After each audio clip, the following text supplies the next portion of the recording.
మనం ఒంటరిగా పోటీ చేస్తే 40 స్థానాల్లో గెలుస్తాం. కానీ రాష్ట్ర ప్రయోజనాల కోసమే టీడీపీతో పొత్తు పెట్టుకున్నాం.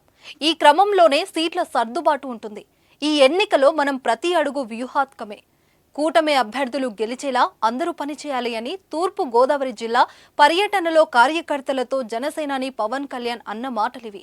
వచ్చే ఎన్నికలో పవన్ టార్గెట్ ఎంత, కోరే స్థానాలు ఏవి, జనసేన తరపు నిలబడే అభ్యర్థులు ఎవరు అనేది ఏపీ రాజకీయాల్లో ఆసక్తికరంగా మారింది. అన్ని రకాల చర్మ సమస్యలకు శాశ్వత పరిష్కారం ఈ శ్రీత 9281458181. టీడీపీ పొత్తుతో ఎలక్షన్ కు వెళ్తున్న పవన్ కళ్యాణ్ దూకుడుగా వ్యవహరిస్తున్నారు.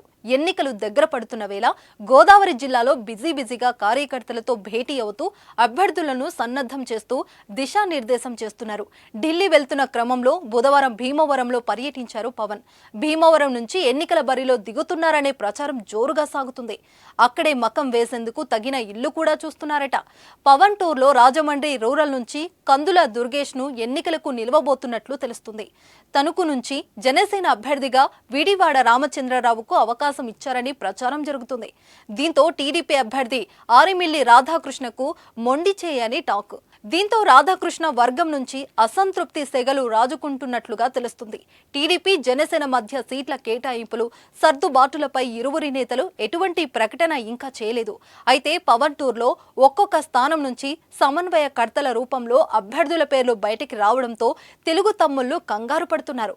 తమ అధినేత నుంచి ఎటువంటి సమాచారం రాకుండా జనసేన అభ్యర్థుల పేర్లు రావడంతో బెంబెలెత్తిపోతున్నారు. మరోపక్క బీజేపీతో పొత్తుపై ఎటువంటి క్లారిటీ రాకపోవడంతో సీట్ల సర్దుబాటుపై చంద్రబాబు ఎటువంటి నిర్ణయం తీసుకోలేకపోతున్నారట. ఇదే విషయంపై స్పష్టత కోసం బీజేపీతో పొత్తులో ఉన్న పవన్ ఢిల్లీకి వెళ్తున్నట్లు తెలుస్తుంది.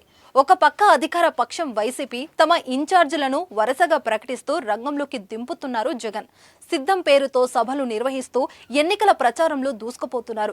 దీంతో పవన్ కూడా రంగంలోకి దిగి అభ్యర్థులను సన్నద్ధం చేస్తున్నారు. ఢిల్లీ వెళ్లి టీడీపీ జనసేన కూటమితో పొత్తుపై క్లారిటీ తీసుకున్నట్లు తెలుస్తుంది. జనసేనాని ఢిల్లీ టూర్ అనంతరం సీట్లు కేటాయింపు, అభ్యర్థుల ఖరారు వేగంగా జరిగిపోతాయని పొలిటికల్ టాక్. దీంతో టీడీపీ జనసేన అభ్యర్థులను కూడా క్లారిటీ వస్తుందట.